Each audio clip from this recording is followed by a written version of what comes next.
नमस्कार, आप live cities देख रहे हैं। मैं हूं आपके साथ काव्या। एनटीए को यूपीएससी से सीखने की जरूरत है, ऐसा हम नहीं, सुप्रीम कोर्ट की ओर से बोला गया है। जी हां, आपको मालूम है कि नीट यूजी परीक्षा 2026 रद्द कर दिया जा चुका है। पेपर लीक होने के बाद इसे रद्द किया गया और उसके बाद अगली तारीख 21 जून की तय की गई है कि री एग्जाम होगा। लेकिन ये मामला सुप्रीम कोर्ट में चल रहा है।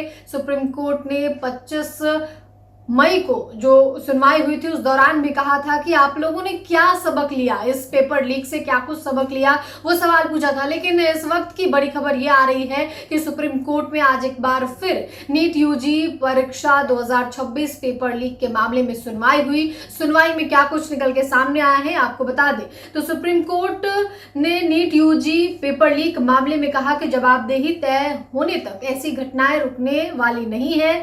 कोर्ट ने मौजूदा नेशनल टेस्टिंग एजेंसी एनटीए से सवाल किया कि यूपीएससी तो आपसे बड़े पैमाने पर परीक्षा करवाता है, वहां कभी पेपर लीक नहीं हुआ, एनटीए को उनसे सीखने की जरूरत है। सरकार की ओर से सॉलिसिटर जनरल तुषार मेहता ने बताया कि प्रधानमंत्री नरेंद्र मोदी खुद नीट पेपर लीक की जांच पर नजर रख रहे हैं ताकि कोई चूक न हो। केस की सुनवाई कर रहे जस्टिस नरसिम्हा ने शिक्षा मंत्रालय से नीट यूजी परीक्षाओं की जांच प्रक्रिया का ब्यौरा मांगा। सॉलिसिटर जनरल ने बताया कि पेपर लीक के बाद बड़े लेवल पे सुधार किए गए हैं। सॉलिसिटर जनरल तुषार मेहता ने कहा कि हम युवाओं को लेकर गंभीर है। नीट यूजी रीटेस्ट के लिए नए तरीके अपनाए गए हैं। देश भर में 3 मई को नीट यूजी परीक्षा हुई थी। 7 मई को शाम में पेपर लीक होने की खबरें सामने आई, जिसके बाद 12 मई को परीक्षा रद्द कर दी गई और अब अगली परीक्षा 21 जून को री एग्जाम जो है वो लिया जाएगा।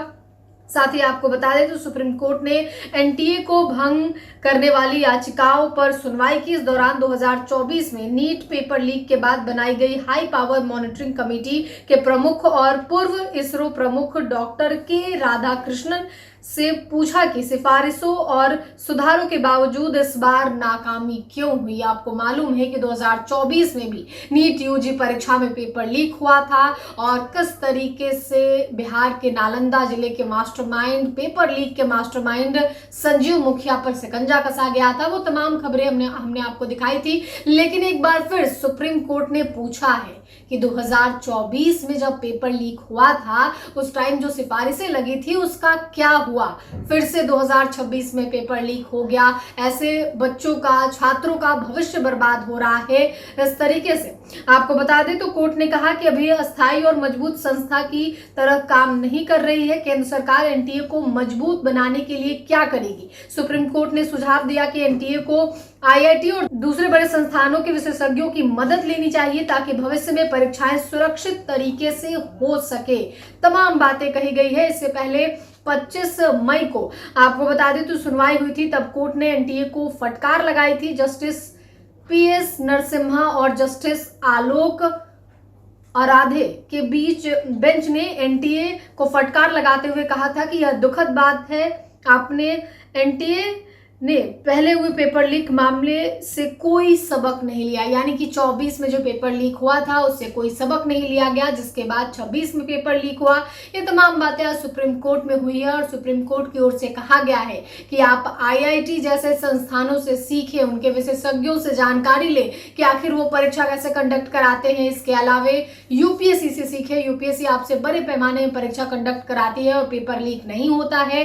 तो अब एनटीए को फटकार लगी है सुप्रीम कोर्ट से और कहा गया है कि आप एक ऐसी मजबूत व्यवस्था बनाएं जिससे भविष्य में पेपर लीक ना हो, बच्चों का भविष्य बर्बाद ना हो।